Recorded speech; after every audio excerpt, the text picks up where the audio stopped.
Here we go. I got Bertha. You have Bertha. I got Bertha. And what is Bertha? Bertha is a emerald tree boa. A tree boa. Wow. Yeah. And then we got a tortoise. That's Henry. Henry. All right. What do we got here? Blue dragons? We got some little dragons. These are my children. These are your children? Yes. This is Susan wants the children. What do you got? They are my favorite. Ball python? I'll have to take it out for you. All right. One of the That's awesome. nicest, gentlest. Yep, you need to get cleaned up. Oh, We got some awesome. little Pac-Man toads. Yeah, look at them.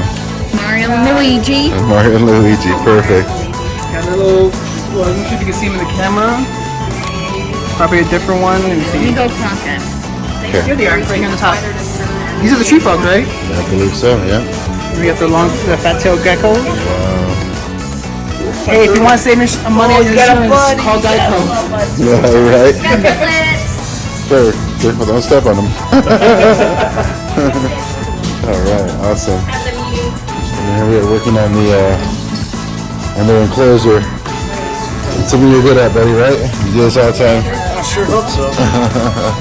That's awesome. That's for the snake, obviously, right? To get in there. Yeah, this is for The big one. the emerald tree boa. Nice. All right, here's our enclosures. Yep. You gotta get this perfect.